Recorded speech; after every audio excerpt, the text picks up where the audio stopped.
조짜! 경매! 안녕하십니까, 송창섭입니다. 안녕하세요, 황기현입니다. 예. 오늘은 경매 꽃이라면 또 꽃일 수 있어요. 이제 중요한 건 내가 이 부동산을 얼마에 사느냐. 그래서 이제 입찰가를 써야 되는데 이 입찰가를 어떻게 쓰는지 다들 이제 궁금해요. 그러니까 우리 또 경매 고수이신 우리 황 실장님은 이제 본인이 만약에 경매에 들어가면 어떻게 입찰가를 쓰는지 그 노하우를 좀 알려주시기 바랍니다. 일단 초보자들이 이제 딱 입찰가를 이제 작성할 때 어떻게 작성해야 되는지 좀 그 요령을 좀 말씀해 주시죠. 자, 입찰가를 얼마를 적느냐가 사실은 경매의 모든 거를 다 나타내는 거죠. 맞아요. 그 입찰가 쓰는 거는요, 진짜 100번을 제가 얘기를 하는데, 네. 진짜 조심해서 써야 돼요. 진짜 조심해서. 조심. 어떤 부분을 실수를 많이 하는데요, 초보자들이. 제가 이 얘기를 하면은요, 네. 진짜 말이 제가 안 나오는 이유가 뭐냐면은, 네. 말까지 안 나올 정도예요. 제가 현대 아파트를 들어갔을 때, 보증금 입찰이 이게 10억이면은 1억을 내는 거예요. 네, 10%. 네. 그러니까 입찰 보증금은 내가 사고자 하는 물건의 10%를 내야 되는 거죠. 제가 1억을 갖다가 입찰 보증금을 내고서 네. 입찰 가격을 잘못 써갖고서 아, 죽을 노력을 다해갖고서 불허가를 받으려는데 결국은 못 받고. 어떻게 그분은 얼마를 쓰셨는데 입찰 보증을 1억을 내신 거예요? 원래는 10억을 쓰고 1억을 냈어야 되는 건가요? 그렇죠. 네. 10억짜리를 사니까는 네. 10억을 쓰니까는 입찰 보증금을 10억을 냈잖아요. 아, 1억을 냈죠. 1억을 네, 냈잖아요. 1억을 냈죠. 근데 입찰 가격을 잘못 써둔 거야. 내가. 그래서 우리 황 제 시장님이. 평생 1억 원을 날렸어요. 1억 원을. 이건 본인 사례군요. 제예요. 그러니까 진짜 조심하는 게 뭐냐면은요. 제가 입찰표를 쓸 때는 사건 번호도 굉장히 중요해요. 사건 번호. 이 사건 번호도 제가 사건 번호를 다른 사건 번호를 적어 갖고서 아하. 진짜 그때도 죽다 살아났어요. 굉장히 많이 죽다 살아. 나 지금도 생각하면요. 진짜 막 여러분 입찰서를 쓰는 거는 네. 초등학생도 씁니다. 네, 네. 초등학생도 쓰지만은 3번, 4번을 확인하고 쓰셔야 돼요. 네. 그러면 가장 많이 실수하는 게 어떤 부분이에요? 자, 1번. 네, 1번. 일단은 날짜 적으시고요. 날짜. 날짜 오늘 날짜니까 그건 적기 쉽잖아요, 그거요. 네. 제일 중요한 게 뭐라 그랬죠? 사건 번호. 사건 번호. 이게 내 사건 번호냐? 네. 돈은 뭐 그냥 뭐 예를 들어서 막 10억을 썼는데 사건 번호 잘못 써 갖고서 1억짜리 물건에 내가 경매를 들어가게 되면은 1억짜리에 내가 10억이 낙찰되면 1등 내면 큰일 나잖아요, 그것도요. 그러니까 사건 번호는 3번, 4번을 확인하세요. 내가 들어가는 사건 번호가 맞는가? 3번, 4번 아무것도. 3번, 4번. 자, 그다음에 이름 쓰고 주민등록번호 쓰고 이런 건 뭐 아무것도 아니에요. 그냥 네. 주소 쓰고. 네? 자, 그다음에 맨 밑에 내려가면은 입찰금을 쓰고 입찰 가액을 쓰는 게 있어요. 입찰 네, 보증금 입찰 쓰는 난이 있어요. 입찰 보증금 쓰는 난. 거기에는 10%만 쓰면 되겠죠, 물론. 네. 그런데 위에 이제 입찰가 쓰는 거는 내가 쓰고자 하는 금액을 써야 돼. 그러니까 밑에는 예를 들어서 1억 300이다 썼어. 네. 그러면 이제 1억 300이면 여기는 10억 얼마 쓰는 거잖아요. 네. 그러면 10억 뭐 8,654만 이렇게 막 쓴단 말이에요, 이제. 네. 근데 제가 실수한 거는 뭘 실수했냐면 13억 8천을 써야 되는데 네. 거꾸로 내가 18억 3천을 쓴 거야, 내가. 아이고. 그러니까 그거 조심하시라는 얘기야, 내 얘기는. 세세하게 쓰신 다음에요. 또 확인을 해보고 또 확인을 해보고 3번 확인한 다음에 그 다음에 그거를 사진을 찍으세요. 핸드폰으로. 그래갖고 그걸 갖고서 또 확인을 해보시고 이상이 없다 싶으면 그때 집어넣고 돈봉투 집어넣고 그렇게 하고 입찰표를 내기만 하면 됩니다. 그렇군요. 그러니까 정리 말씀드리면 입찰 보증금은 자기가 생각하는 입찰가의 10%만 쓰고 그 돈을 넣고 하라는 말씀이시고 제일 중요한 건 입찰가를 꼼꼼하게 확인한 다음에 써야 된다. 그렇죠. 그런 말씀이시군요. 네, 근데 여기서 약간 차이가 있는 게 뭐냐면은요. 이제 제가 그 약간 정정해 드릴게요. 그 말씀에 대해서. 어떤 걸 정정하냐면 자, 1억짜리가 한 번 떨어지면 8천만 원이죠. 네. 자, 그러면은 8천만 원짜리 내가 이제 들어갈 거야, 이제. 예? 입찰할 거란 말이에요. 네. 그러면 보증금 얼마 내야 돼요? 뭐 870만 원이죠. 아니죠. 어떻게 해야 돼요, 그렇게? 그러니까 내가 그 말을 해드리는 거야 지금. 네네. 1억짜리가 한 번 떨어지면 8천만 원이죠. 8천만 원? 자 그러면은 오른쪽 난에 쓰는 거는 입찰 보조금을 쓸 때는 네. 8천에 10%면 800이죠. 네. 800만 원만 쓰는 겁니다 그냥. 아, 800만 원만. 예. 대신 나는 이거를 8억 7,600에 낙찰받고 싶어. 그러면 보증금 876만 원 이렇게 집어넣는 게 아니고 아, 그냥 그렇군요. 800만 원만 집어넣으면 아, 되고 넣어놓고 실제로 가격을 쓸 때는 왼쪽에 쓸 때는 내가 쓰고자 하는 금액, 낙찰받고자 하는 금액 8,763만 4천 원 뭐 이런 식으로. 그럼 보증금은 이미 한번 뭐 유찰이 됐거나 아니면 그 유찰된 금액을 무조건 기본으로 쓰면 그렇죠. 되는군요. 예, 그러니까는 1억짜리가 한 번 떨어지면 얼마라 그랬죠? 네, 8천이죠. 8천이면 보증금 얼마 집어넣는 거죠? 보증금 이제 800만 원. 그렇죠. 800만 원 이상만 넣으면 돼요. 800만 이상. 예를 들어 내가 내 수표가 갖고 있는데 내가 수표가 1,000만 원짜리야. 네. 1,000만 원 넣고 그냥 거기다 800이라고 쓰면 돼요. 단지 800만 원 쓰고 700만 원 내면 안 됩니다. 그건. 800을 쓰고 돈을 갖다가 낼 때는 보증금 집어넣을 때는 뭐 2천만 원짜리 수표 하나뿐이 없으면 2천만 원 넣어도 상관없어요. 그건. 그렇게 해도 상관없고. 네, 단지 여기는 800 그리고 왼쪽에는 내가 쓰고자 하는 금액. 이제 거기 풀로 다 써야죠 이제. 뭐 8,745만 3,621원만. 그럼 마음대로 써도 됩니다. 근데 웬만하면 우수리까지 끝까지 가 써주는 게 좋아요. 그 우수리 얘기하니까 제가 또 웃음이 나오네요. 제가 중앙일보에 신문까지 났잖아요. 네. 뭐에 신문이 났냐면 제가 그때 700원 차이로 낙찰받은 게 있어요. 아, 700원. 그래요? 700원. 그러니까 내가 1등인데 네. 내가 그 사람보다 700원을 더 썼어. 아. 네, 그리고 이제 그 사람은 700원 때문에 떨어진 거죠 이제. 네, 그러니까는 사실 그거는 이게 뭐야 3억 6,270 그러면 끝까지 써도 상관은 없는데 네. 뭐 되도록이면은 끝까지 상관없어요 아무튼. 네. 그러니까 그 차이로 이길 수도 있다 이게 그러니까 그거니까. 근데 많은 분들이 끝까지 안 쓰죠. 어떻습니까 현장에서? 이제 보통 현장에서는 1,000원 단위도 거의 안 쓰고 네.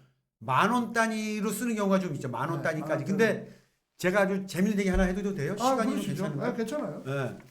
이게 내가 예를 들어서 2억 8,600을 썼어. 네, 2억 8,600. 근데 딱 개봉을 해보니까는 1등이 2명이야. 네. 똑같이 쓴 거야, 똑같이. 예. 예, 그런 예가 종종 나옵니다. 입찰장에 가면은요. 예? 그러니까 사실 끄트머리까지 더 쓰는 게 좋죠. 예? 자, 근데 여기서 내가 재밌는 얘기 뭘 해드리려고 그러냐면 그때 1등하고 1등이 2명이 똑같이 된 거야. 그러면 어떻게 하게 되냐면요. 재입찰을 하게 돼 있어요. 네. 그래갖고 이제 두 사람 나오라 그래서 집행관이 뭐라 그랬냐면은 자 이제 두 분 다시 흩어져 갖고서 재입찰 금액을 다시 쓰십시오라고 하는 거야. 네. 그랬더니 한 사람이 이러는 거야. 아이 저 그냥 포기할랍니다 이러는 거예요. 네. 이 사람 그냥 가져가시라고 하세요. 그러니까는 그 집행관님이 그건 안 됩니다. 무조건 쓰셔야 됩니다. 거기다 그럼 영혼이라고 쓰세요. 아무튼 쓰세요. 네. 그러니까 그냥 이 사람 가지라 그러세요. 그러니까 안 됩니다. 그냥 쓰세요. 그래서 이제 둘이 보냈어요. 네. 근데 거짓말같이 입찰표를 2개 냈어. 네. 그러면 이 사람이 당연히 될 줄 알았는데 이 사람도 웃기는 사람이더라고. 금액을 높이 썼어 이 사람도. 그냥 가져가라 그러고 그렇게 해놓고. 그럼 어떠신 거야 또? 근데 또 이건 진심이에요. 네. 진짜고 또 둘이 또 똑같이 또 쓴 거야. 또 이게 말이나 되는 소리입니까 이게? 그런 일이 현장에. 그럼 우연히 어떻게 2번 일어나냐는 얘기야. 더군다나 이쪽 사람은 더군다나 그냥 가져가라 놓고서 썼는데 이게 또 2번이 된 거야. 그러니까는 집행관님이 암담한 거야 이거. 그래서 어떻게 했는지 아세요? 그 다음에 어떻게 하는 거? 그 법으로 정해져 있어요. 네. 둘이 2번이 똑같이 되면은요. 네. 이렇게 X표 공이라고 하는 걸 이렇게 쪽지 만들어 갖고 뽑기를 하는 게 돼 있습니다. 원시적인 방법이에요. 그래서 거기서 둘이서 뽑기를 한 거야. 근데 거기서 누가 됐느냐? 그냥 가져가서 이 사람이 된 거야. 그게. 내가 제 평생 딱 한 번 봤습니다. 그렇군요. 그리고 동률 나온 거는 많이 봤어요. 동률 나온 거. 그러니까 되도록이면은 그 동률 나온 걸 내가 많이 봤으니까는 좀 끝번까지 좀 되도록이면 조금 더 써주시면은 좀 약간 좀 모아지만 하면 그건 나쁘지 않습니다. 황 실장님은 입찰가 계산할 때 입찰가 쓸 때 나름대로 계산하는 나름대로 뭐 자기만의 노하우나 공식이 좀 있으세요? 있죠. 어떻게 하시나요? 네, 저는 팔자를 굉장히 좋아해요. 팔자. 그래서 저는 항상 저희가 이제 그 경매 옛날에 많이 할 때는 네. 누가 얼마를 썼다 그러면은 그 입찰 금액을 딱 들어보면은 누가 썼다고 딱 찝을 정도로 우리는 다 알고 있었어요. 네, 옛날에. 네, 네. 자, 근데 지금은 입찰 가격을 정하는 데 있어서 뭐 얼마를 쓴다는 요령보다는 네. 이런 게 있어요. 입찰 가격에는 뭐가 포함이 돼야 되냐면은 네. 내가 사고자 하는 금액만 포함되는 게 아닙니다. 음. 일반 사람들은 그냥 1억짜리 한 번 떨어서 8천이면은 나는 8,760만 원 쓸 거야. 이렇게 쓰는 게 시세가 얼마니까 뭐 이렇게 쓰는 게 아니에요. 그게. 아, 그렇게도 생각하는데 그게 아니군요. 네, 뭐가 들어가야 되냐면 입찰 금액에는 네. 내가 낙찰을 받으면은 등기를 해야 된다는 등기 비용도 생각을 하셔야 되고요. 아, 그렇군요. 그리고 내가 거기에 세입자가 있다 그러면은 또는 집주인이 있다 그러면 그 사람을 내보내는 것도 생각을 해야 돼요. 아, 그렇군요. 내보낼 때 대략 비용이 얼마 정도 들어갈 거다. 그리고 또 내가 그 집을 딱 보니까는 이 집은 아무래도 좀 수리가 좀 필요한 집인 것 같다. 수리 비용까지 들어가야 된다는 얘기예요. 아, 그렇군요. 예, 네. 이게 다른 거하고 틀려요. 왜 그러냐면 일반 물건은 우리가 부동산을 통해서 사고 들어가게 되면 그 집 문을 열어보고 들어가서 안을 다 살펴보고 뭐 하는 거 다 살펴보잖아요. 네, 네. 근데 경매는 그런 게 없다고요. 아, 물론 눌러갖고 안을 살펴볼 수 있겠죠. 근데 잘 안 열어주잖아요, 근데. 잘 안 열어주는 정도가 아니고요. 네. 또 제 얘기 또 해가 띵동거려서 뛰어나고 너 누구야 그래 멱살 잡고 그냥 귀짜대게 뛰는 사람도 있어요. 마주 잡고 싸만다고 막 도망 다니는 경우도 있고. 그러니까 그렇군요. 누가 실질적으로 거기서 누가 누르냐는 얘기가 초인적으로. 그러니까 볼 수가 없죠. 안을 볼 수가 없다는 얘기란 네. 말이에요. 예, 그렇기 때문에 그런 걸 감안을 하셔갖고 입찰 금액을 써야지 나중에 낙찰 받고도 후회를 안 하는 거지. 무턱대고 시세가 1억이니까는 나 한 뭐 9천만 원 쓰면은 잘 사는 거야라고 해서 써고 나서 나중에 이것저것 물어주고 뭐하고 안에 들어가 보니까는 뭐 어떻게 됐더라 막 이런 거 그런 걸 감안을 하신 그 금액이 들어가야 되는 거예요. 그러면은 이것도 뭐 일률적으로 할 수는 없겠지만 보통 그런 비용들이 전체 입찰가의 몇 프로 정도나 되시던가요? 보니까. 입찰가액보다는요. 네. 저는 항상 보면 이제 상태를 파악해 갖고서 네, 여유 자금으로 두는 네. 거는 몇 프로 정도 보세요? 보통 저는 한 뭐 물론 금액 따라서 다르겠죠. 물론 그렇죠. 그렇지만은 통상적으로 세입자 물어주는 돈이 한 500 정도라고 봐요. 넉넉하게. 네. 그리고 그 안에 수리하는 거 한 500 정도. 아, 그렇군요. 왜 그러냐면 그 안에 뭐 세입자도 물론 그러지만은 무슨 뭐 전기료 미납된 거 뭐 여러 가지 또 있잖아요. 네, 네. 그리고 경매 나온 집 대부분 들어가 보게 되면은 거의 온전한 집들이 없어요. 그러니까 이런 거 비용 또는 부대 비용을 아무튼 반드시 생각을 해야 됩니다. 네, 네, 네. 예. 한 돈 천만 원 이상은 항상 봐야 항상 갖고 예. 있어야 한다는 얘기고. 예, 부대 비용을 그 입찰 금액에 내가 그러니까 그 무슨 얘기냐면 그 내가 쓰고자 하는 금액이 8천이다 그러면은 네. 거기에 한 1,000 정도를 갖다가 내려야 되겠죠 이제 추가적으로 들어갈 비용이니까. 그럼 이게 물건마다 뭐 아파트, 토지는 당연히 그런 게 없을 테지만 이게 물건마다도 조금씩 또 좀 그런 여유 자금 같은 게 좀 차이가 있습니까? 제일 좋은 거는 사실이요 저거예요. 임야 임야. 또는 전담. 없잖아요 그런 거는. 그냥 낙찰 받으면 그냥 내 거야 그냥 그거는. 임야도 내 거야. 누가 아무 말도 안 해요. 네. 단지 이제 임야 같은 거는 낙찰 받으면 뭘 반드시 하셔야 되냐면요. 그 국토부에 관련된 거기 뭐 지적 측량대가 거기가 있어요. 내가 네. 이름은 지금 퍼뜩 생각이 안 나는데 거기다가 연락을 하시면은 20만 원인가 30만 원을 주면은 이 좌표를 찍어주는 게 있습니다. 왜냐면 임야는 내가 어디가 어디 내 땅인지 모르잖아요. 그러면 이제 그분들한테 이제 돈을 입금시키면은 언제 나오라 그래요. 근데 나올 때 이 사람들이 페인트 갖고 오라 그럽니다. 페인트. 그 페인트 하나 사 갖고 가면은 그 사람들이 이게 막 이렇게 측량을 해줘요. 그래서 여기서부터 저기까지입니다. 그리고 저기서 또 이렇게 여기 기억 니은 뽑아야 되니까 이제 그런 거 하는 게 이제 약간 비용이 들어가는 거고 뭐 이 나머지 뭐 빌라라든가 아파트라든가 주택 뭐 건물 이런 것들은 아무튼 내부를 봐갖고서 내부의 수리 정도를 갖다 건물 같은 경우는 들어가서 볼 수가 있잖아요 우리가요. 네, 네. 그렇지만 아파트나 뭐 빌라 이런 건 들어갈 수가 없으니까 주택도 물론 못 들어가니까는 이제 외관상 보고서 대략 자기가 측정을 해봐야 돼요 거기서요. 그래갖고 이게 뭐 예를 들어 한 20년 된 빌라를 내가 낙찰받고 들어간다 그러면은 당연히 보일러가 돈이 제일 많이 들어가잖아요. 네. 보일러 같은 경우 보통 못 들어가도 한 200 정도 들어갈 거려고요. 그럼 보일러 같은 경우가 거의 바꿔야 될 상황이겠구나라고 판단을 일단 해야죠 그런 거를. 뭐 그런 식이에요 보통들이. 그럼 이게 뭐 입찰가를 쓸 때 뭐 토지 같은 거 임야 같은 거는 감정가를 기준으로 하는 거고 보통 나름대로 또 아파트는 뭐 어떻게 쓰는지 나름대로 뭐 요즘 분위기에서는 우리 황 실장님 어떤 뭐 책 나름대로 노하우가 좀 있으세요? 입찰가 쓸 때? 그렇죠. 기준? 그렇죠. 제일 중요한 게 뭐냐면은 네, 우리가 현재 시세가 제일 중요하잖아요. 그렇습니다. 시세가 중요한데 네, 아파트 나온 일단 일률 아파트를 한번 예를 들어볼게요.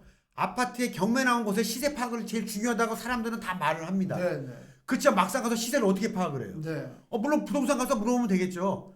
자, 근데 가만히 생각을 해보세요.